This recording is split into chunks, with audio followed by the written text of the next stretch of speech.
સારી જીવના ભાવ મરણો તારવા કરુણા કરી સરિતા વહાવી શોધાતણી પ્રભુ વીર તે સંજીવની શોષાતી દેખી શરિતને કરુણાભિના હૃદયે કરી મુનિકુંદ સંજીવની સમય પ્રાપ્ત તણે ભાજન ભરી કુંદ કુંદ રચ્યું શાસ્ત્ર શાતિયા અમૃતે પુર્યા ગ્રંથાધિરાજ તારામ ભાવો બ્રહ્માંડ ના ભર્યા અહો વાણી તારી પ્રશમ રસભા વે નિતરતી મુમુક્ષોને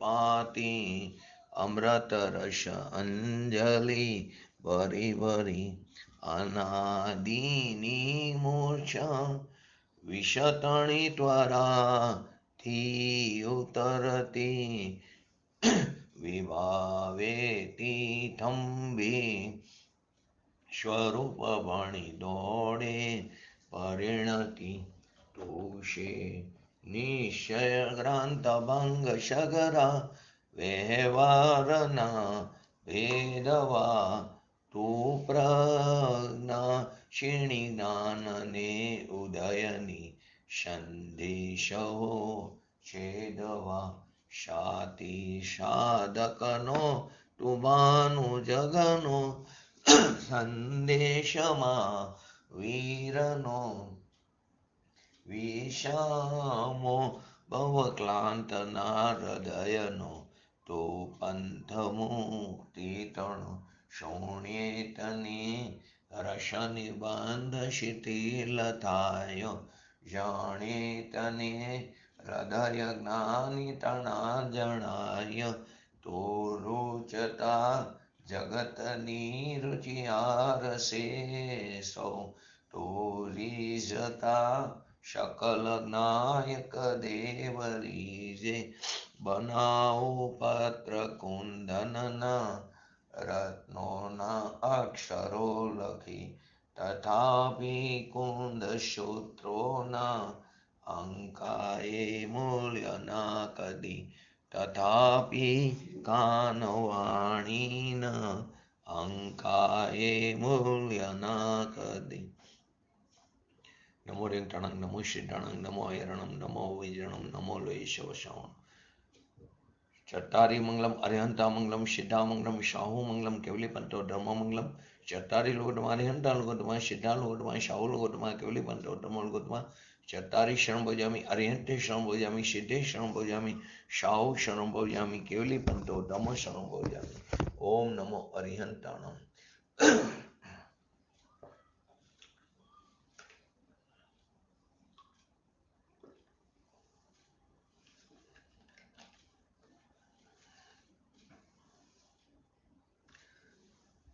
સમયસર ગ્રંથાધિરાજ એમાં ચોથા અંકમાં આશરો અધિકારમાં આપણે પ્રવેશ કર્યો. 3 અધિકારમાં આપણા 484 સ્વાધ્યાય થયા. એટલે લગભગ 2 વર્ષથી શ્રી સમયસા શાસ્ત્ર ચાલી રહ્યું છે. આ સમયસા ગ્રંથાધિરાજમાં આપણે સર્વપ્રથમ જીવાજીવ અધિકાર લીધો.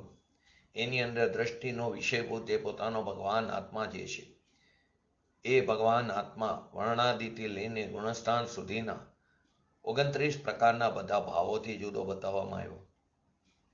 એના સ્વામિત્વથી પણ ઇનકાર કર્યો અને તે ભાવોના એકત્વથી એ ભાવોના મમત્વથી પણ છુટકારો કરાયો.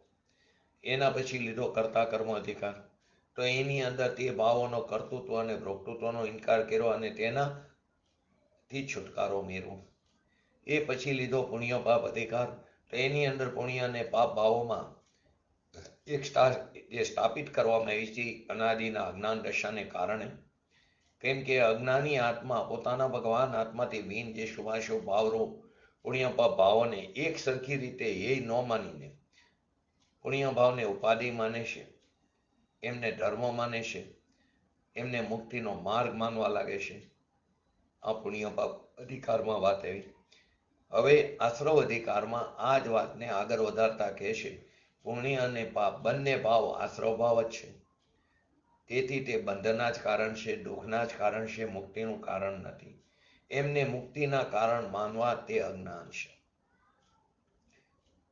પુણ્ય પાપ અધિકાર અને આશ્રવ અધિકારની સંધિ સ્પષ્ટ કરતા કવિવર પંડિત બનારસી દાસજી કહે છે, પાપ પુण्य की एकता वर्णी अगम अनु पाप पुण्य की एकता वर्णी अगम अनुप अब आश्रव अधिकार कछु कहीं अध्यात्म रूप. અત્યાર સુધી પુણ્ય અને પાપની ઊંડી અને અનુપમ એકતાની વાત કરી. હવે આશ્રવ અધિકારમાં આશ્રવના અધ્યાત્મક સ્વરૂપનું એમાં પ્રતિપાદન કરે છે. આ અધિકારની ટીકા આચાર્ય અમૃતચંદ્ર દેવ એક નાના વાક્યથી કરે છે. અથ પ્રવિશ ત્યાશ્રવ, અથ પ્રવિશ ત્યાશ્રવ એટલે કે હવે આશ્રવ પ્રવેશ કરે છે. રંગભૂમિમાં જેમ કોઈ પાત્ર પ્રવેશ કરે એમ હવે આશ્રવ પણ નાટક સમયસારના રંગમંચ ઉપર પ્રવેશ કરે છે. પરંતુ આ આશ્રવ ભાવના શ્વાંગને ઓળખી લેનાર, આશ્રવ ભાવને જીતી લેનાર જ્ઞાનરૂપી ધનુર્ધર, કેમ કે જો અનેક પ્રકારના રસ હોય એની અંદર એક વીર રસ છે. એ વીર રસનું અહીં પ્રતિપાદન કર્યું છે. તો આશ્રવ ભાવને જીતી લેનાર જ્ઞાનરૂપી ધનુર્ધર યોદ્ધાની જય જયકાર કરતા આચાર્ય અમૃતચંદ્ર દેવ મંગલાચરણ કરે છે આ અધિકારનું. તો એની અંદર શું કહે છે? આવેલ સમરાગણ અહીં, આવેલ સમરાગણ મહી મદમસ્ત આશ્રવ ભાવ જે સેજે જીતે છે જ્ઞાનરૂપી ધનુર્ધર એને હવે ઉદાર છે અત્યંત એવો ઉદય દુર્જય જ્ઞાનનો ગંભીર છે અતિવીર છે એ ઉદય જ્ઞાન તણો અહો.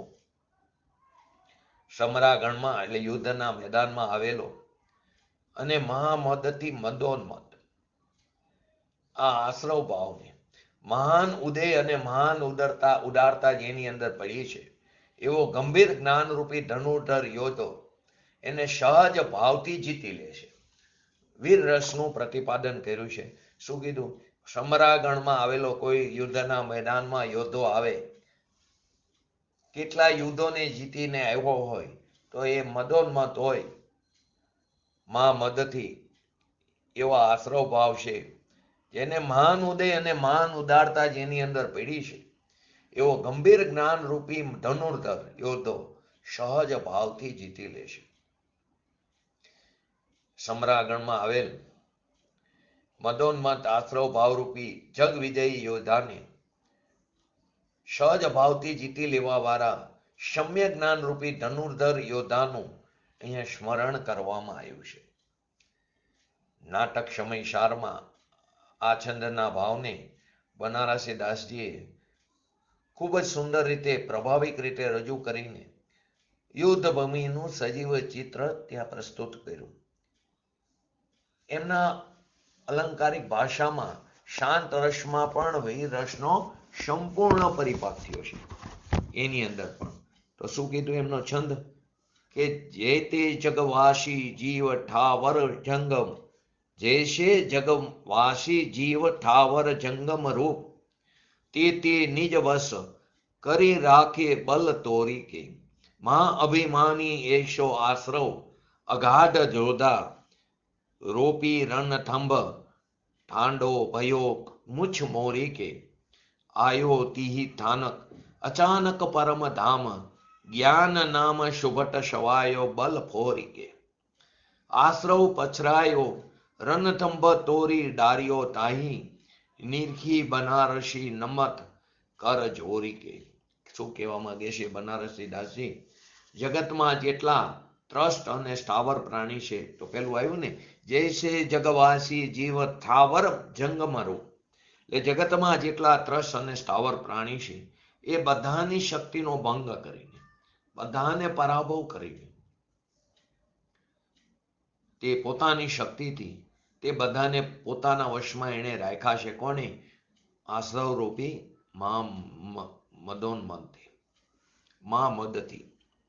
એવો અભિમાની આશ્રવ ભાવરૂપ શક્તિશાળી યોદ્ધો મૂછો ઉપર તાવ દેતો દેતો સમરાગણમાં યુદ્ધના મેદાનમાં પ્રવેશ કરે છે.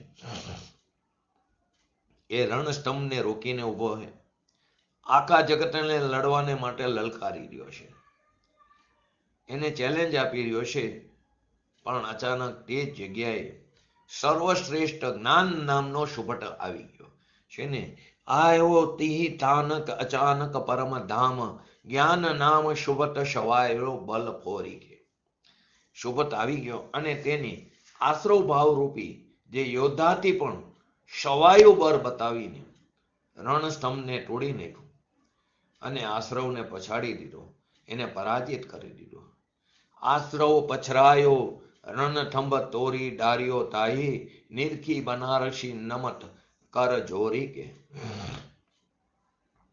બીજી કડીમાં આવે છે, માં અભિમાની એશો આશ્રવ અગાધ જોધા રોપી રણથંભ ઠાડો ભયો મૂછ મોરી કે. મૂછનો તાવ દેતો દેતો અંદર પ્રવેશ કરીને આખા જગતને લડવાને માટે લલકારી રહ્યો છે. પરંતુ અચાનક તે જગ્યાએ સર્વશ્રેષ્ઠ જ્ઞાન નામનો સુભટ આવી ગયો અને આશ્રવ ભાવ જે યોદ્ધો છે એ ભાવરૂપી યોદ્ધાથી પણ જેને શવાયું બર બતાવીને રણથંભને તોડી નાખ્યું, આશ્રવને પરાજિત કરી નાખ્યું.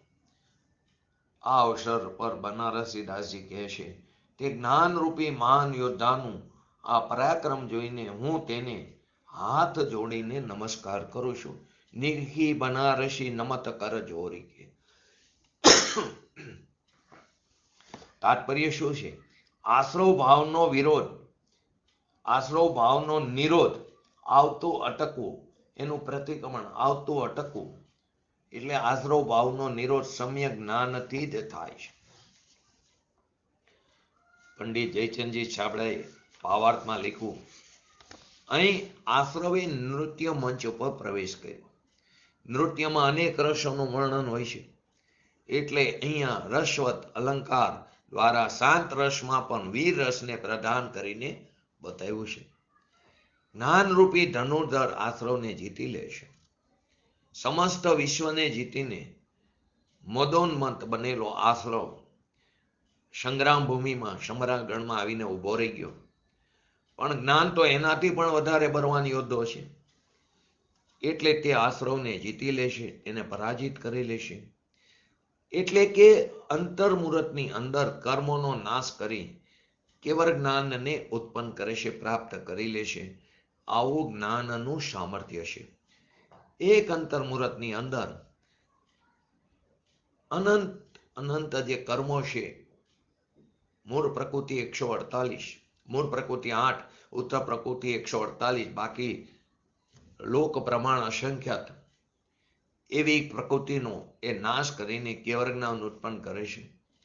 આવું જ્ઞાનનું સામર્થ્ય છે. પૂજ્ય ગુરુદેવનું સ્પષ્ટીકરણ પણ જોવા જેવું છે. પરદ્રવ્યના અવલંબનથી થયેલી જીવની રાગ દ્વેષ આદિ રૂપી દશા જ આશ્રવ છે. પરદ્રવ્યના અવલંબનથી સ્વના લક્ષ્ય ન થાય, પરના લક્ષ્ય થાય, એનાથી જીવની રાગ દ્વેષ આદિ વિકારી દશા થઈ. એ વિકારી દશા જ આશ્રવ છે. તે આશ્રવને સ્વદ્રવ્યના અવલંબનથી પ્રગટ થયેલું જ્ઞાન જીતી લેશે. જે પરદ્રવ્યના અવલંબનથી જીવની જે રાગદ્વેષ આદિ વિકારી દશા જે થઈ હતી, જે આશ્રવ છે, એ આશ્રવને સ્વદ્રવ્યના અવલંબનથી પ્રગટ થયેલું આત્મજ્ઞાન, સસંવેદન જ્ઞાન, પાવશ્રુત જ્ઞાન જીતી લેશે. આશ્રવને જીતવાનો કે હટાવવાનો બસ આ એક જ ઉપાય છે. આ સિવાય કોઈ બીજો રસ્તો નથી. એના સિવાય કોઈ બીજો રસ્તો નથી. તું માન કે ન માન, પરંતુ જ્યારે તને તારું કલ્યાણ થશે, આચાર્ય ભગવાન કહેશે જીવને, ત્યારે તું આ જ રસ્તા ઉપર ચાલતો હોઈશ, કેમ કે આ સિવાય કોઈ બીજો રસ્તો નથી. અહીં જ્ઞાનનો અર્થ શાસ્ત્ર જ્ઞાનની વાત નથી. અહીં જ્ઞાનનો અર્થ લૌકિક જ્ઞાનની વાત નથી. એટલે 11 અંગ અને 9 પૂર્વનું જ્ઞાન તે અનંતવાર કર્યું, પરંતુ તે નિરર્થક છે આત્મજ્ઞાન સિવાય. આ તો નિર્વિકાર સંસંવેદન પૂર્વક પ્રગટ થયેલું સમ્યક જ્ઞાનની વાત છે. પુણ્ય પાપથી રહિત એવો જે પોતાનો એક જ્ઞાયક ભાવ એનો આશ્રય લેવાથી જે જ્ઞાન ધારા, જે સંકેત ધારા, જે આનંદ ધારા, જે સંસંવેદન ધારા જે પ્રકટ થઈ, પોતાના સ્વભાવનો આશ્રય લેવાથી જે વિતરાગ દશા પ્રકટ થઈ, એનો આશ્રય લેવાથી, એનું અવલંબન લેવાથી તે ધર્મની દશા, સાધક દશા, મોક્ષનો માર્ગ પ્રગટ થયો. તે જ્ઞાનરૂપી બાણાવરી આસુરરૂપી યોદ્ધાની છાતીને ચીરીને તેના ઉપર વિજય પ્રાપ્ત કરી લેશે. વીર રસનું પ્રતિપાદન છે ને, તો આ રીતની અહીંયા અલંકારિક ભાષા છે. જે સંસંવેદન ધારા પ્રગટ થઈ તે જ્ઞાનરૂપી બાણાવરીથી આસુરરૂપી યોદ્ધાની છાતીને ચીરીને એના ઉપર વિજય પ્રાપ્ત કરી લેશે. શુદ્ધ જ્ઞાનની ધારા કેવળ જ્ઞાનને બોલાવે. આગળ પણ એવું આપણે છદ્મસ દશામાં કેવળ જ્ઞાન સાથે પરોક્ષ રીતે ક્રીડા કરે છે. એની પ્રતીતિમાં છે કેવળ જ્ઞાનનું સ્વરૂપ. માટે તો શ્રીમદજીમાં એવું શ્રદ્ધા દશા, ઈચ્છા દશા એ કેવળ જ્ઞાન છે, વર્તે છે. એ કેવળ જ્ઞાનને મતિસ્વરૂપ જ્ઞાન બોલાવે. કેમ કે એ જ્ઞાન કરાતે પૂર્ણ કેવળ જ્ઞાન કરવાનો અંશ છે. અવયવીનો અવયવ છે. એવું પણ એક જગ્યાએ બતાવ્યું. એનો અભિપ્રાય શું છે? શુદ્ધ જ્ઞાનની ધારા કેવળ જ્ઞાનને બોલાવે છે. મતિશ્રુત જ્ઞાન કેવળ જ્ઞાન સાથે રમતું માંડી ક્રીડા કરે છે. એનો અભિપ્રાય શું છે? પૂર્ણ જ્ઞાન જે આત્માનો નિજ સ્વભાવ છે તે પર્યાયમાં પ્રગટ થઈ જાય. જેવો સ્વભાવ છે તેવી પર્યાયમાં રચના થઈ જાય.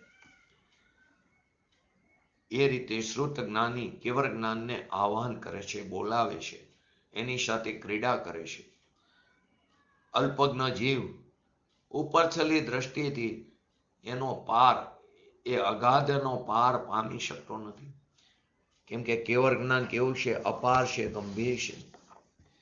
આવો સચ્ચિદાનંદ સ્વરૂપ ભગવાન આત્માની જે જાગૃત દશા થઈ તેની મહાનતા, એની ગંભીરતાની શું વાત કરવી? કેમ કે તે અનુપમ છે કે જેની કોઈ ઉપમા ન આપી શકાય. સ્વરૂપના આશ્રયથી જ્ઞાન એવો બળવાન યોદ્ધો થઈ ગયો છે કે તે આશ્રવને જીતી લેશે. પોતાના સ્વભાવના અવલંબનેથી જે સંસંવેદન જ્ઞાન પ્રગટ થયું, એટલો બધો બળવાન યોદ્ધો છે કે તે આશ્રવને જીતી લેશે અને અંતર્મુહૂર્તની અંદર સમસ્ત કર્મનો નાશ કરી કેવળ જ્ઞાન પ્રાપ્ત કરી લેશે. અહીં કર્મનો નાશ એમ બોલવું એ વ્યવહારનો કથન છે. વાસ્તવમાં ઉત્પન્ન જ નથી થતું. સર્વોત્કૃષ્ટ પદને તે પ્રાપ્ત કરી લેશે. જે પર્યાય રાગમાં ધરતી હતી, જે પર્યાય પદ્રવ્યનું લક્ષ્ય કરતી હતી, જે પર્યાય પદ્રવ્યનું અવલંબન કરતી હતી, એને આત્મસન્મુખ કરી જ્ઞાન સ્વરૂપમાં મગ્ન કરવાથી અંતર્મુહૂર્તમાં બધા કર્મોનો નાશ કરી કેવળ જ્ઞાન ઉત્પન્ન કરી લેશે. જ્ઞાનનું આવું સામર્થ્ય છે. ફરી શું કીધું? જે પર્યાય રાગમાં ધરતી હતી તેને આત્મસન્મુખ કરી. અહીંયા એમ સમજવું, આ પણ વ્યવહારનું કથન છે. જે પર્યાય રાગમાં ધરતી હતી એનો તો ત્યાં બીજા સમયે વ્યય થઈ જવાનો, પરંતુ નવી પર્યાય સ્વભાવ સન્મુખ થઈને પ્રગટ થશે. તે સ્વભાવમાં અહમપણું સ્થાપિત કરતી પ્રગટ થશે. તો અહીંયા વિતરાગતા પ્રાપ્ત થશે. એ નવી પર્યાય આત્મસન્મુખ કરીને જ્ઞાન સ્વરૂપમાં મગ્ન કરવાથી, એટલે સ્વભાવમાં લીન થવાથી અંતર્મુહૂર્તમાં બધા કર્મોનો નાશ કરી કેવળ જ્ઞાનને ઉત્પન્ન કરે. આવું જ્ઞાનનું સામર્થ્ય છે. ટૂંકમાં એ મંગલાચરણના છંદમાં આશ્રવ ભાવનો અભાવ કરનાર જ્ઞાનનો મહિમા બતાવી તેનું સ્મરણ કરવામાં આવ્યું છે. તેને નમસ્કાર કરવામાં આવ્યા છે. એનો જય જયકાર કરવામાં આવ્યો છે. અહીં કે છે ટીકાની અંદર કે દ્રવ્યાશ્રવથી ભીન છે પાવાશ્રવ કરી નાશ, થયા સિદ્ધ પરમાત્મા નમો તે સુખ આશ. કે નૃત્યના અખાડામાં નૃત્ય કરનાર માણસ સ્વાંગ ધારણ કરીને પ્રવેશ કરે છે તેમ અહીં આશ્રમનો સ્વાંગ છે, અને તે સ્વાંગને યથાર્થ જાણનારું સમ્યક જ્ઞાન છે. તેનો મહિમા રૂપા મંગલાચરણ છે. આપણે એના ઉપર પૂજ્ય ગુરુદેવશ્રીનું પ્રવચન આપણે આવતીકાલે જોશું. આજે આપણે સાથે ને સાથે 164 અને 165 ગાથાને સંક્ષેપમાં સમજીએ. આ ગાથાની ઉત્થાનિકામાં આત્મખ્યાતિમાં આચાર્ય અમરચંદ્ર દેવ લખે છે, તત્રાશવ સ્વરૂપ ભીદ ગાતી. શું કહે? તત્રા સ્વરૂપ ભીદ ઘાતી. હવે આશ્રમનું અમે સ્વરૂપ કહી છીએ તો 164 અને 165 એનું હરિગીત.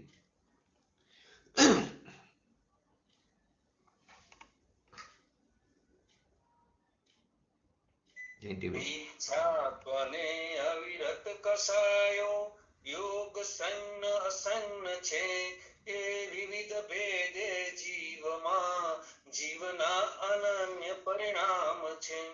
વળી દેહ જ્ઞાનાવરણ આદિક કર્મના કારણ બને ને તેમનું પણ જીવ બને જે રાગ દેશાધિક કરે. મિથ્યાત્વ, અવિરત કષાય અને યોગ એ સંજ્ઞ પણ અસંજ્ઞ છે. એ વિવિધ ભેદે જીવમાં જીવના અનન્ય પરિણામ છે. વળી તે જ્ઞાનાવરણ આદિ કર્મના કારણ બને ને તેમનો પણ જીવ બને જે રાગ દેશાધિક કરે. આખી બે ગાથાને શબ્દોને બરાબર સમજો. અટપટા શબ્દો આવશે એને ધ્યાનથી સમજો. ગંભીર ગાથા છે. આશ્રવ અધિકારની શરૂઆતમાં ખૂબ જ ગંભીર ભાવ આચાર્ય અમરચંદ્ર દેવે વ્યક્ત કર્યો છે. મિથ્યાત્વ, અવિરતિ, કષાય અને યોગ. પ્રમાદને લીધું નથી, પરંતુ એ પણ આવી જાય અંદર. મિથ્યાત્વ, અવિરતિ, કષાય અને યોગ આ ચારે આશ્રવ ભાવ એ સંજ્ઞ અર્થાત ચેતનના પણ વિકાર રૂપ પણ છે, ચેતનના વિકાર રૂપ પણ છે, અને અસંજ્ઞ અર્થાત પૂતગલના વિકાર રૂપ પણ છે. મિથ્યાત્વ, અવિરમ, અવિરતિ, કષાય અને યોગ આ ચારે આશ્રવ તે સંજ્ઞ અર્થાત ચેતનના વિકાર રૂપ પણ છે, અસંજ્ઞ અર્થાત પૂતગલના વિકાર રૂપ પણ છે.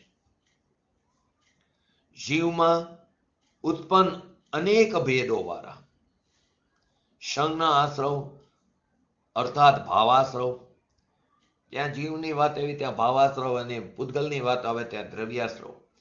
તો કે જીવમાં ઉત્પન્ન અનેક ભેદ વાળા સંજ્ઞ આશ્રવ અર્થાત ભાવાશ્રવ જીવના જ અનન્ય પરિણામ છે.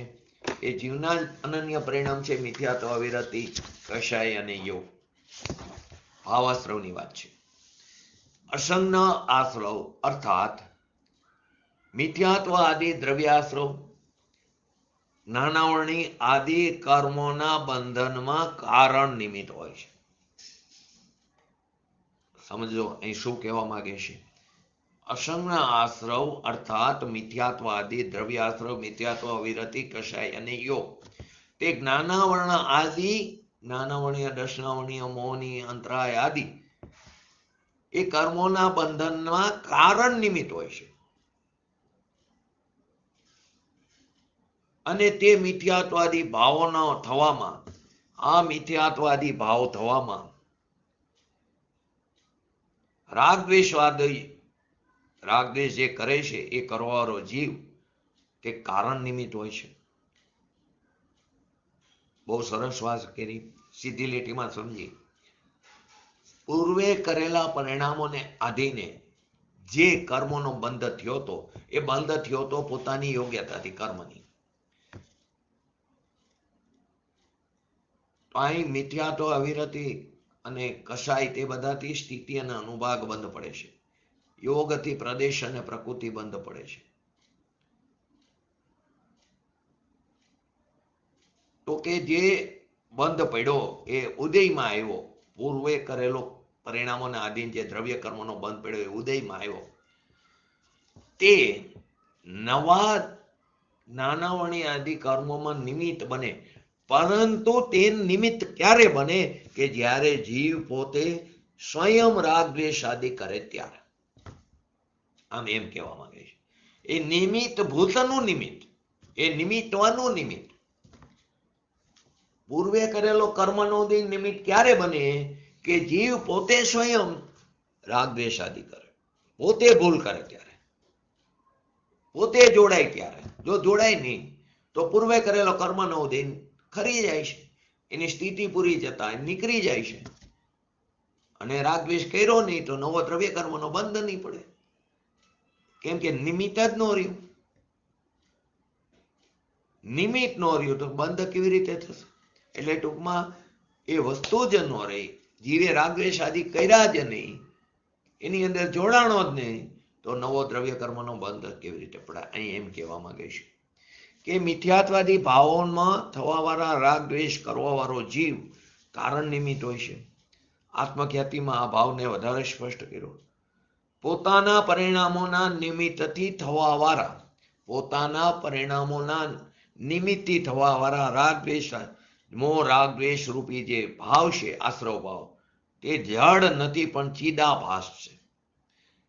કેમ જડ પણ કહેવામાં આવ્યું, અહીં ચિદાભાસ કીધો, કેમ બે વચ્ચે ફરક છે એ પણ સમજશું.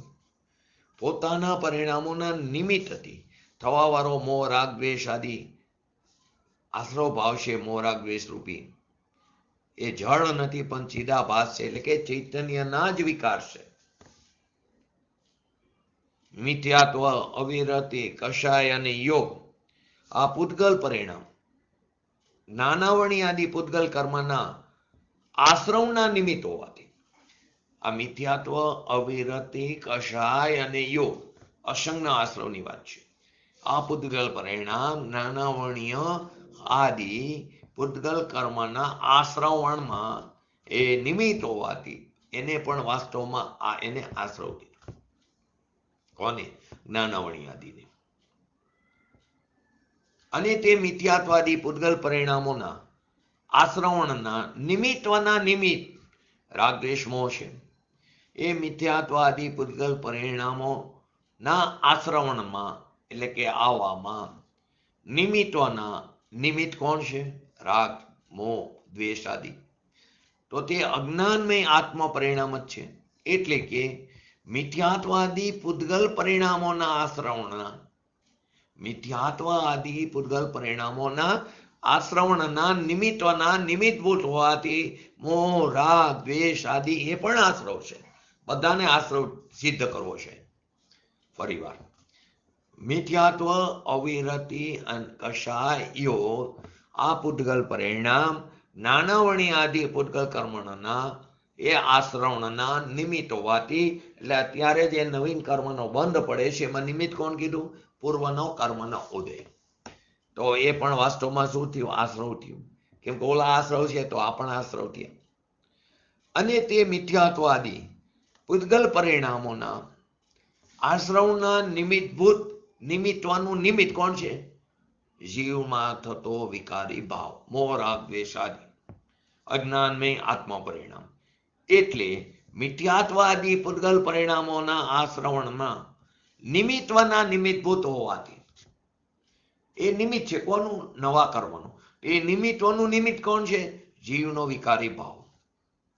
માટે ઓલું આશ્રવ, પૂર્વે કરેલો કર્મનો ઉદય, નવીન કર્મનો બંધ એ આશ્રવ, અને જીવનો મોહ રાગ દ્વેષ આદિ એ પણ આશ્રવ છે.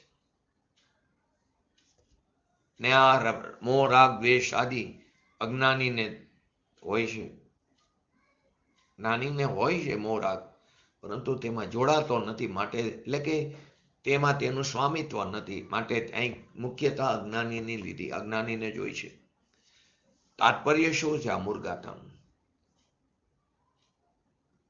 મૂળગાથામાં આ વાતને સ્પષ્ટ શબ્દોમાં નથી કીધી, પરંતુ એનો આશય નીકળે છે. આત્મખ્યાતિમાં, ટીકામાં આ વાતને પૂરી રીતે સ્પષ્ટ કરી છે. પરંતુ ભાષાની દુર્ગમતાને લીધે, ભાષાની ગંભીરતાને લીધે જે ચોખવટ થતી નથી એને સ્પષ્ટ કરતા જયચંદજી છાબડા ભાવાર્થમાં લખે છે જ્ઞાનાવણી આદિ કર્મોના આશ્રવણના આગમનના, જે જ્ઞાનાવણી નવોદય દ્રવ્ય કર્મનો બંધ છે, એ આગમનનું નિમિત્ત કારણ કોણ છે?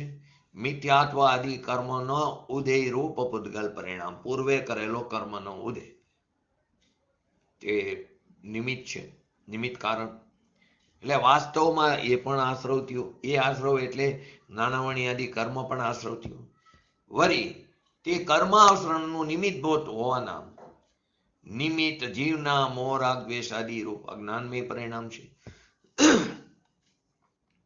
એ કર્માશ્રવના એમનો જે કર્મનો આશ્રમ છે એનું નિમિત્ત ભૂત હોવાનું નિમિત્ત, જે નિમિત્ત ભૂત છે કોણ? પૂર્વે કરેલો કર્મનો ઉદય. એનું નિમિત્ત કોણ છે? જીવનો મોહ રાગ દ્વેષ આદિ. એ અજ્ઞાનમય પરિણામ એટલે મોહ રાગ દ્વેષ આદિ એ આશ્રવ છે. એ મોહ રાગ દ્વેષ આદિને અહીંયા ચિદકાર પણ કહેવામાં આવ્યો. તે મોહ રાગ દ્વેષ આદિ જીવની અજ્ઞાન અવસ્થામાં જ થાય છે. મિથ્યાત્વ સહિતનું જ્ઞાન તેને અજ્ઞાન જ કહેવાય. એટલે મિથ્યા દ્રષ્ટિને એટલે કે અજ્ઞાનીને જ રાગ દ્વેષ મોહ રૂપ આશ્રવ હોય છે. ગાથામાં લો, ટીકામાં લો, ભાવાર્થમાં લો, તેમાં એક વાત સ્પષ્ટ થઈ ગઈ. મિથ્યાત્વ, અવિરતિ, કષાય અને યોગ, આ ચારેય દ્રવ્ય રૂપ પણ હોય છે અને ભાવરૂપ પણ હોય છે. દ્રવ્યાશ્રવ પણ છે અને ભાવાશ્રવ પણ છે. ચારે મિથ્યાત્વ, અવિરતિ, કષાય અને યોગ, આ ચારે દ્રવ્ય રૂપ પણ છે અને ભાવરૂપ પણ છે. દ્રવ્ય રૂપ મિથ્યાત્વાદી પૂતગલ પરિણામ રૂપ હોય છે અને ભાવરૂપ મિથ્યાત્વાદી આત્માના વિકારી ભાવોના નામ. જોકે જૂના મિથ્યાત્વાદી દ્રવ્ય કર્મનો ઉદય નવા જ્ઞાનાવરણી દ્રવ્ય કર્મોના બંધનનું નિમિત્ત કારણ છે. જૂના મિથ્યાત્વાદી દ્રવ્ય કર્મનો ઉદય નવા જ્ઞાનવર્ણ આદિ જે દ્રવ્ય કર્મો છે એ દ્રવ્ય કર્મના બંધનનું નિમિત્ત કારણ છે. અત્યારે આપણે નવા કર્મનો બંધ પડે એમાં પૂર્વે કરેલા કર્મનો ઉદય એની અંદર જોડાય છે. અહીંયા જોડાય છે શબ્દનો લો તો કોણ થયું નિમિત્ત? કે પૂર્વે કરેલા કર્મનો ઉદય. તો પણ જ્યાં સુધી આત્મા સ્વયં રાગ દ્વેષ મોહ રૂપે ન પરિણમે, પોતે સ્વયં, ત્યાં સુધી જ્ઞાનાવરણી આદિ કર્મોનું બંધન થતું નથી. પૂર્વે કરેલું કર્મનું ઉદય. જો જીવ પોતે સ્વયં ભૂલ ન કરે તો પૂર્વે કરેલો કર્મનો ઉદય તે નિમિત્ત બનતું નથી. આ કારણે જૂના મિથ્યાત્વાદી રૂપી દ્રવ્ય કર્મનો ઉદય નવા જ્ઞાનાવરણી આદિ કર્મોના બંધનમાં નિમિત્ત બને, એના માટે રાગ દ્વેષ આદિ ભાવોનું નિમિત્વ આવશ્યક છે. ક્યારે નિમિત્ત એના ઉપર આરોપ આવશે? તો મોહ રાગ દ્વેષ આદિ ભાવોનું નિમિત્વ આવશ્યક છે. માટે એમ પણ કહેવામાં આવ્યું મોહ રાગ દ્વેષ આદિ ભાવ જૂના કર્મોના ઉદયના નિમિત્વના નિમિત્ત છે. મોહ રાગ દ્વેષ આદિ ભાવ જૂના કર્મોના ઉદયના નિમિત્વના. કોણ? નવો કર્મનો ઉદય, નવો કર્મનો બંધ, એમાં જૂનો કર્મનો ઉદય નિમિત્ત થયો એટલે નિમિત્વ, એ નિમિત્વનું નિમિત્ત છે. એટલે કે તે વાસ્તવિક આશ્રવ છે. અહીંયા જૂના દ્રવ્યાશ્રિત કર્મનો, જૂના જે દ્રવ્ય મિથ્યાત્વક આદિ જે છે એનો ઉદય અને રાગ દ્વેષ આદિ જે ભાવાશ્રવ છે, ભાવ મિથ્યાત્વાદી છે, એનું વાસ્તવિક આશ્રવ પણ અહીં સિદ્ધ કર્યું બંનેનું. તો પ્રશ્ન એ થાય, અહીં પૌદ્ગલિક કર્મોના ઉદયને આગામી પૌદ્ગલિક કર્મોના બંધનનું નિમિત્ત કીધું. પૌદ્ગલિક કર્મનો ઉદય, પૂર્વે કરેલો કર્મનો ઉદય પૌદ્ગલિક કર્મ, એને આગામી જે નવો દ્રવ્ય કર્મનો બંધ પડે એનું નિમિત્ત કીધું. અને નિમિત્ત તો હંમેશા પરદ્રવ્ય હોય.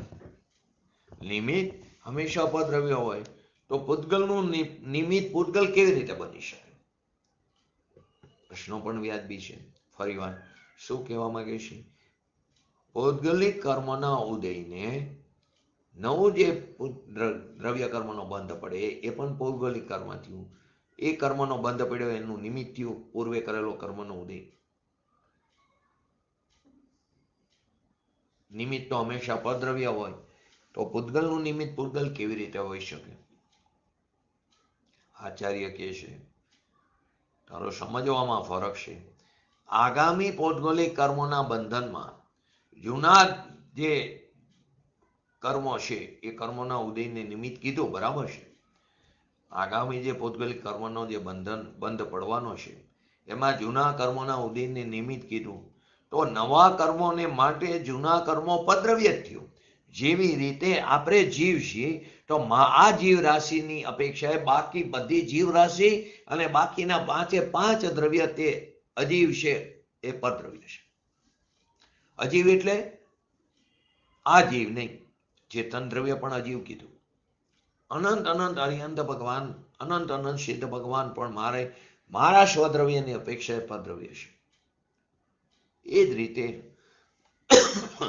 તો આગામી જે પૌદ્ગલિક કર્મોનું બંધનમાં જૂના પૌદ્ગલિક કર્મના ઉદયને નિમિત્ત કીધું, કેમ કે નવા કર્મને માટે જૂનું કર્મ તે પદ્રવ્ય છે. ભિન્ન ભિન્ન પૂતગલ દ્રવ્ય પરસ્પર એકબીજાને માટે પદ્રવ્ય જ હોય છે. ભિન્ન ભિન્ન જે પૂતગલ દ્રવ્ય છે એ પરસ્પર એકબીજાને માટે કેવું છે? પદ્રવ્ય જ હોય છે. તેથી તેમનામાં પરસ્પર નિમિત્તિક ભાવ બનવામાં શું તકલીફ હોઈ શકે? કોઈ તકલીફ ન હોઈ શકે. માટે જે વાત કરી બરાબર છે. પ્રશ્ન એ થાય, દ્રવ્ય કર્મના ઉદયમાં ભાવ કર્મ અને ભાવ કર્મોથી દ્રવ્ય કર્મનો બંધ થાય છે. દ્રવ્ય કર્મોના ઉદયમાં ભાવ કર્મ, જે આપણે વારંવાર વાક્ય બોલી છે, ભાવ કર્મથી દ્રવ્ય કર્મનો બંધ થાય છે. આ કથન તો જગતમાં પ્રસિદ્ધ છે. પણ અહીંયા જૂના દ્રવ્ય મિથ્યાત્વ આદિના ઉદયને નવીન કર્મોના બંધનનું નિમિત્ત કહેવામાં આવી રહ્યું છે. શું કીધું? જે દ્રવ્ય કર્મનો ઉદય ભાવ કર્મમાં અને ભાવ કર્મથી દ્રવ્ય કર્મનો બંધ, આ વાત તો બરાબર. પણ અહીં તો જૂના દ્રવ્ય મિથ્યાત્વ આદિ ઉદયને નવીન કર્મોના બંધનનું નિમિત્ત કહેવામાં આવી રહ્યું છે. નાનાવણી દ્રવ્ય કર્મના ઉદયને નહીં. શું વાત કહી? તો અહીં આચાર્ય ભગવાન એનો સમાધાન રૂપે કહે છે, દ્રવ્ય કર્મથી ભાવ કર્મ અને ભાવ કર્મથી દ્રવ્ય કર્મ, આ તો એક સામાન્ય કથન છે. વિશેષ રૂપમાં જોઈએ તો બે વાતને એકદમ સાફ રીતે સમજવી જોઈએ, સ્પષ્ટ કરવી જોઈએ, પોતાને સ્પષ્ટ થવી જોઈએ. પહેલી, બધા દ્રવ્ય કર્મનો ઉદય નો તો નવીન દ્રવ્ય કર્મ બાંધવામાં નિમિત્ત થાય છે.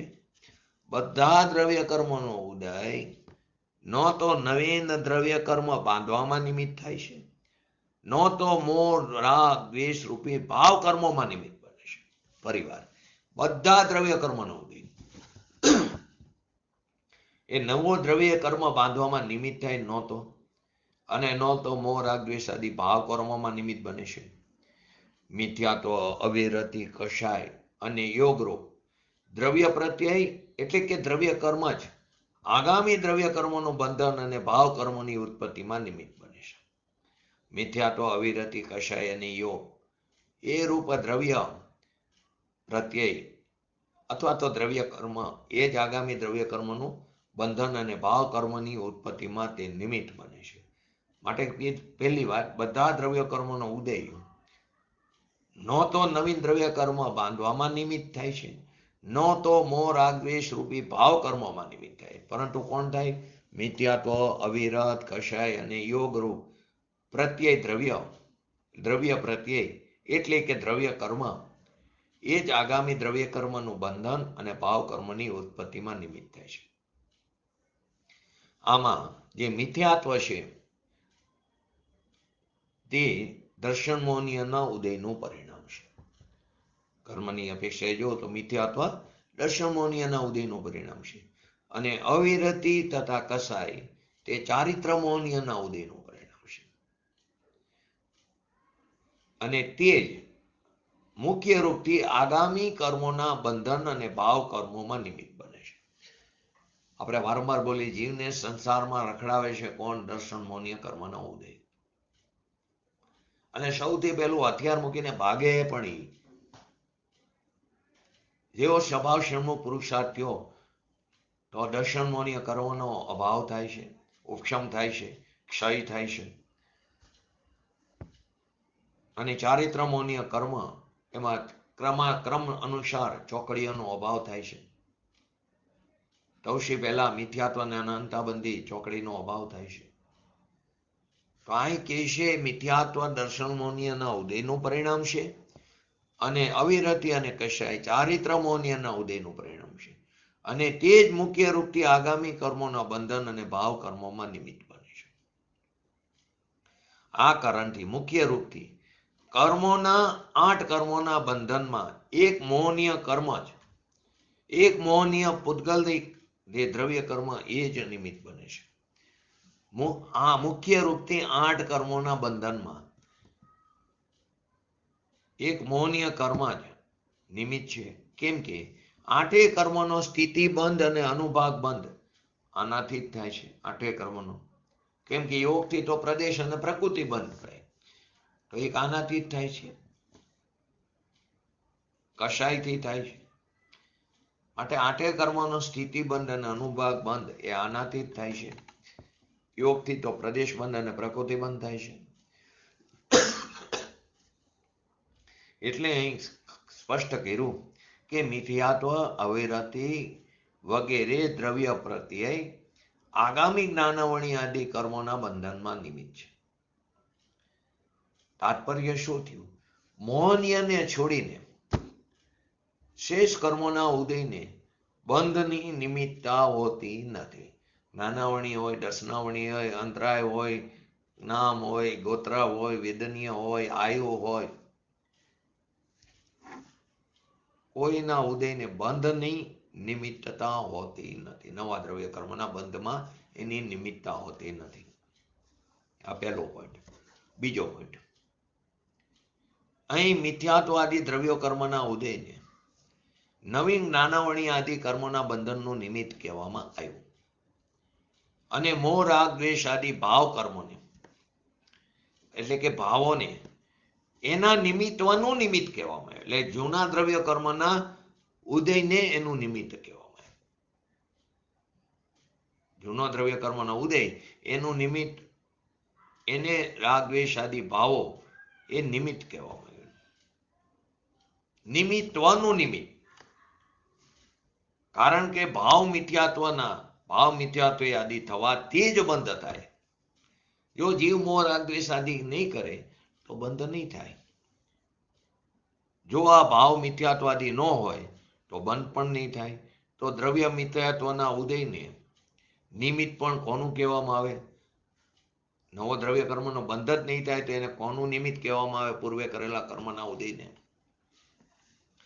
એટલે કીધું મિથ્યાત્વાદી દ્રવ્ય કર્મના ઉદયને નવીન જે જ્ઞાનાવરણી આદિ જે દ્રવ્ય કર્મનો બંધનનું નિમિત્ત કહેવામાં આવ્યું. અને મોહ રાગ દ્વેષ આદિ ભાવ કર્મોને એમના નિમિત્તનું નિમિત્ત કહેવામાં આવ્યું.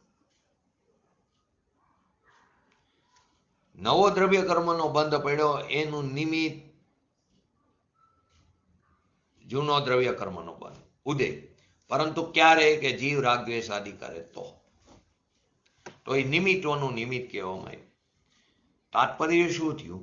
કે જીવ રાગ દ્વેષ મોહ આદિ દ્રવ્ય કર્મોના બંધનમાં ઉપાદાન કારણ તો છે જ નહીં.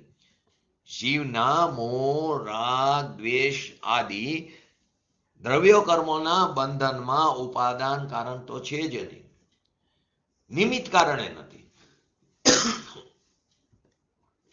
જીવનો મોહ રાગ દ્વેષ આદિ જે વિકારી ભાવ છે એ દ્રવ્ય કર્મના બંધનમાં ઉપાદાન કારણ તો નહીં, પણ નિમિત્ત કારણ પણ નથી. કારણ કે ઉપાદાન કારણ કોણ છે દ્રવ્ય કર્મનો બંધનમાં? કે કર્માણ વર્ગણાઓ, કે જે તદરૂપ પરિણમિત થઈ રહી છે. અને નિમિત્ત કારણ કોણ છે? પૂર્વે જે બાંધેલા જે કર્મો છે એનો ઉદય. તો પૂર્વબદ્ધ મિથ્યાત્વાદી પૌદ્ગલિક કર્મનો ઉદય તે નિમિત્ત કારણ છે. ઉપાદાન કારણ કોણ છે? કર્માણ વર્ગણા, જે તદરૂપ પરિણમિત થઈ રહી છે. મિથ્યાત્વ, અવિરતિ એ બધા દ્રવ્ય પ્રત્યે કીધા. ને મોહ રાગ દ્વેષ આદિ ભાવ તો એના નિમિત્તના નિમિત્ત છે. મિથ્યાત્વ, અવિરતિ વગેરેને દ્રવ્ય પ્રત્યે કીધા તો આ મોહ રાગ દ્વેષ આદિ જે વિકારી ભાવ છે એ તો એના નિમિત્તના નિમિત્ત છે. માટે મિથ્યાત્વ આદિને જ પ્રત્યય કહેવામાં આવે છે અને આ પ્રત્યયોને જ બંધનનું કારણ કહેવામાં આવ્યું. ભાવ બંધનના 5 કારણ છે ને: મિથ્યાત્વ, અવિરતિ, પ્રમાદ, કષાય અને યોગ. અહીંયા પ્રશ્ન બીજો પણ થયો. 72 નંબરની ગાથામાં મોહ રાગ દ્વેષ આદિ ભાવોને પણ જડ કહેવામાં આવ્યા, પણ અહીં એમને જડ ન કહેતા ચિદાભાસ કહેવામાં આવ્યું. આગળ આવ્યું ને, આપણે કીધું કેમ કીધું એમ, બંને વચ્ચે ફરક કેમ? ચૈતન્યનો વિકાર કહેવામાં આવી રહ્યો છે, એનું કારણ શું?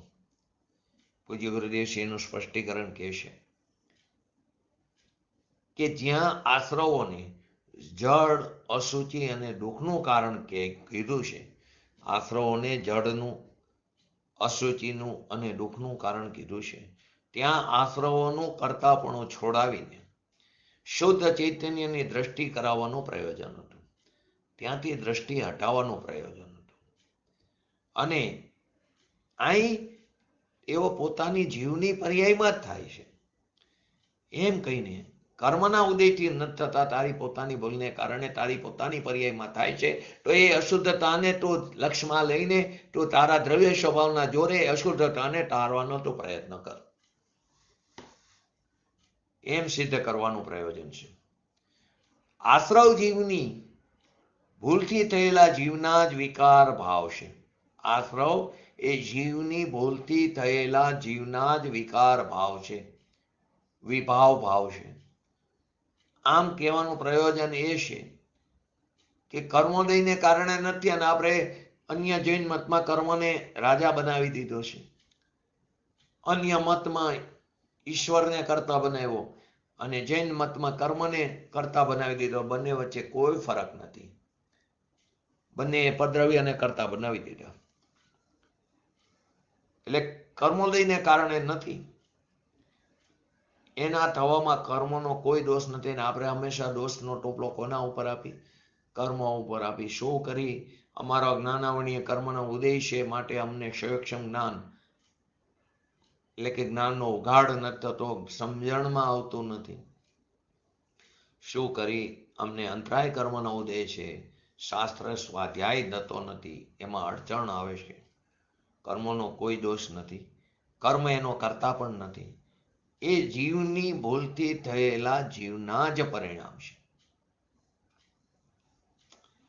પ્રવચન સાર અને સમય સારમાં ઘણી જગ્યાએ એવું કથન આવે છે કે જો કર્મના ઉદય માત્રથી આત્મામાં જો રાગદ્વેષ આદિ થાય, કર્મના ઉદય માત્રથી જો જીવમાં રાગદ્વેષ આદિ વિકારી ભાવ થાય તો હંમેશા સંસાર જ રહેશે, ક્યારેય કોઈનો મોક્ષ નહીં થાય, કોઈ જીવ મુક્તિની પ્રાપ્તિ નહીં કરી શકે.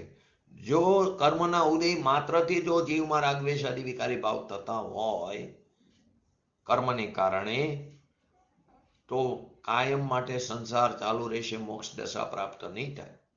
કેમ કે સંસારી જીવોને કર્મનો ઉદય તો હંમેશા ચાલુ જ હોય છે. પ્રવચન સારની 45 નંબરની ગાથામાં જયસેન આચાર્યજીની ટીકામાં કીધું છે, વાસ્તવમાં તો જીવ જ્યારે સ્વયં વિકારના પરિણામ કરે છે તો કર્મને નિમિત્ત કહેવામાં આવે. જીવ પોતે પોતાની ભૂલને કારણે પરનું લક્ષ્ય કરે છે, ત્યારે તે સમયની પર્યાયની યોગ્યતા, તે સમયની પર્યાયના શ્રેષ્ઠ કારકોને કારણે રાગદ્વેષ આદિ વિકારી ભાવ ઉત્પન્ન થાય છે, તો કર્મને નિમિત્ત કહેવામાં આવે છે. આ વસ્તુનું ખરેખર સ્વરૂપ છે. 50 62 નંબરની ગાથામાં જ્યાં 5 અષ્ટિકાયને સિદ્ધ કર્યા છે, ત્યાં કહેવામાં આવ્યું કે વિકાર પોતાના અસ્તિત્વમાં, પોતાની પર્યાયમાં, પોતાના શ્રેષ્ઠ કારકથી, એના પરિણામથી થાય, પોતાના શ્રેષ્ઠ કારકના પર્યાયના શ્રેષ્ઠ કારકના પરિણામથી થાય છે. એને પરકારકોની અપેક્ષા નથી, કેમ કે નિરપેક્ષ છે, સ્વતંત્ર છે, અહેતુક છે, અસહાય છે. વિકારનો કરતા વિકાર સ્વયં જ છે. વિકારનું કર્મ, વિકારનું કરણ, વિકારનું સંપ્રદાન, અપાદાન, અધિકરણ વિકાર જ છે. અહીં કોઈ એમ કહી શકે આ તો અભિન્ન શ્રેષ્ઠ કારકની વાત છે,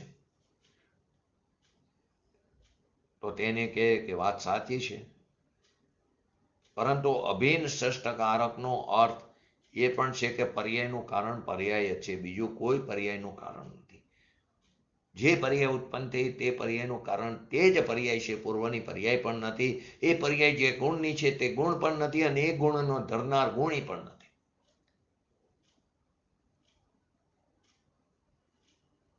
પરંતુ ભાષાની અમુક મર્યાદા છે, પરંતુ જેને અંતરંગમાં આ વાત બેસે જાય, યથાર્થ રીતે ભાવ ભાષણ થઈ જાય, શબ્દ ભાષણમાં તો મને તમને બધાને ખ્યાલ છે, ભાવ ભાષણમાં બેસી જાય તો આપણી બલિહારી.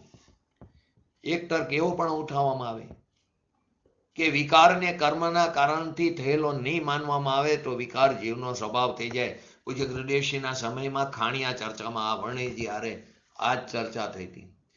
તમે એમ કહો છો કર્મને કારણે વિકાર થતો નથી, તો પછી વિકાર સ્વભાવ થઈ જશે. તો પૂજ્ય ગુરુદેવશ્રીએ કીધું, જ્યાં સમજ વિકાર સ્વભાવ છે, પર્યાયનો વિભાવ સ્વભાવ છે. સમયસાર 372 નંબરની ગાથામાં રાગને જીવનો સ્વભાવ એટલે કે પર્યાય ભાવ કીધો, વિભાવ સ્વભાવ. સ્વભાવે નેવો તપાદાત, સ્વભાવથી જ ઉત્પન્ન થવાથી. મિથ્યાત્વ અને પુણ્ય પાપ વગેરે તો પર્યાયનો સ્વભાવ કીધો. ત્યાં એમ પણ કીધું જીવમાં રાગ દ્વેષ આદિ ભાવોની ઉત્પત્તિ પદ્રવ્યો કરાવે છે, એવી શંકા ક્યારે ઉત્પન્ન ન કરવી જોઈએ. જીવમાં રાગ દ્વેષ આદિ ભાવોની ઉત્પત્તિ પદ્રવ્યો કરાવે છે એવી ક્યારે શંકા ન કરવી જોઈએ. કેમ કે અન્ય દ્રવ્યથી અન્ય દ્રવ્યના ગુણોની ઉત્પત્તિ, એટલે કે અહીં ગુણ એટલે પર્યાય, અન્ય દ્રવ્યથી અન્ય દ્રવ્યના ગુણો એટલે કે પર્યાયોની ઉત્પત્તિ થતી નથી. એક દ્રવ્ય બીજા દ્રવ્યના ગુણોને ઉત્પન્ન કરે એવી યોગ્યતા વસ્તુમાં છે જ નહીં. પહેલા તો વિકાર ચૈતન્યની પર્યાયમાં થાય છે, એ સિદ્ધ કરવામાં આવ્યું. પછી એ વિકારથી ભેદ જ્ઞાન કરાવીને તેને સ્વભાવથી પૃથક કરી દેવામાં આવ્યો. પહેલા એમ કીધું કોઈ પદ્રવ્યમાં નથી થતો, તારી પોતાની પર્યાયમાં. પછી એ પર્યાય ઉપરથી પણ લક્ષ હટાવે છે, એને સ્વભાવથી પૃથક કરી દેવામાં આવ્યો. મોહ રાગ દ્વેષ આદિ આત્મદ્રવ્યની પર્યાયના અસ્તિત્વમાં જ રહેશે, અને તે પોતાની સ્વયં ભૂલને કારણે જ થાય છે, પરના અથવા કર્મના કારણથી નથી એમ સાબિત કરીને પછી તેને પણ ભિન્ન બતાવીને જુદા કરી દેવામાં આવ્યા. એક બાજુ મોહ રાગ દ્વેષ આદિ આશ્રવ ભાવને ચૈતન્યના પરિણામ સિદ્ધ કરીને ચિદાભાસ કહેવામાં આવ્યા. બીજી બાજુ દર્શન મોહ, મિથ્યાત્વ, અવિરતિ, ચારિત્ર મોહ એક બાજુ ચૈતન્યના પરિણામ કીધા, રાગ દ્વેષ આદિ ભાવોને સિદ્ધ કરી ચિદાભાસ કીધો.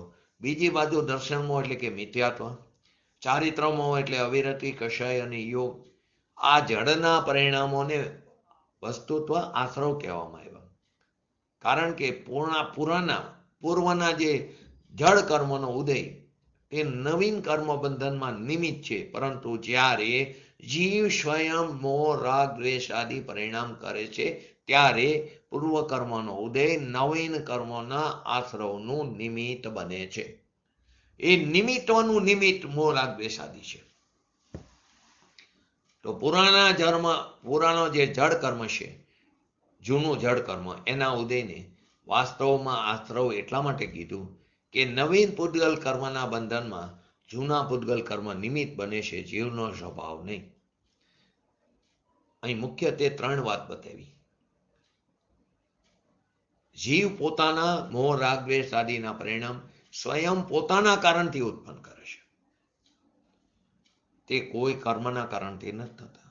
બીજું, એ સમયમાં મિથ્યાત્વ આદિ અજીવ પૂતગલ કર્મ જે ઉદયરૂપથી પરિણમે છે તે પણ પોતાની યોગ્યતાથી પરિણમે છે, કોઈ બીજા કારણથી નહીં. અને ત્રીજું, મિથ્યાત્વ આદિ અજીવ પૂતગલ પરિણામને આશ્રવ કહેવાનું કારણ બતાવતા ફરમાયું કે તે નવીન કર્મોના આવવામાં નિમિત્ત છે, તેથી નિમિત્તની અપેક્ષાએ એ જડ કર્મોને પણ વ્યવહારથી આશ્રવ કહેવામાં આવ્યો. આની વિશેષ ચર્ચા આપણે આવતીકાલે કરશું આચાર્ય જયસેનજીની તાત્પર્ય વૃત્તિ ટીકામાં, અને કદાચ એવું લાગે તો આને ફરીવાર લેશું, પછી પૂજ્ય ગુરુદેવશ્રીના પ્રવચનના આધારે આને સમજશું.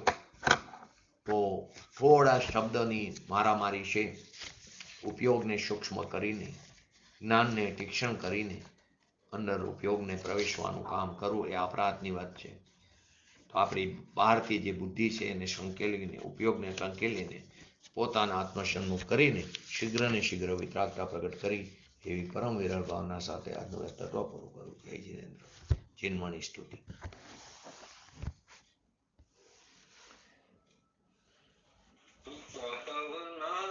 को ज्ञान के प्रकाश वे को आपा पर भास वे को भानुसी बखानी है छहो द्रव्य जान वे को बंद रीति पान वे को स्वपर पिछान वे को परम प्रमानी है अनुभव बताए वे को जीव के जताए वे को काहू न सताए वे को भव्य उर आनी है जहाँ तहाँ तार वे को पार वे उतार वे को सुख विस्तार वे को यही जिन वाणी है निज निधि निज में दिखाई यह आनंद उपकार है उसके लिए जिन वाणी मात को वंदना शत बार है वंदना शत बार.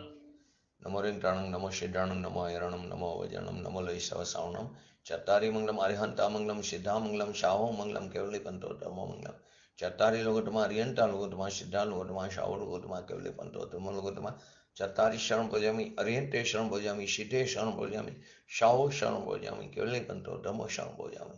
बोलिए श्री पंच परमेष्टि भगवंतोनो जय हो. बोलिए श्री जिनवाणी मातनो जय हो. बोलिए श्री परम परमोपकारी श्री सद्गुरु देवनो जय हो. बोलिए श्री प्रशमूर्ति भगवती मातनो जय हो. बोलिए श्री सनातन जय दिगंबर धर्मनो जय हो.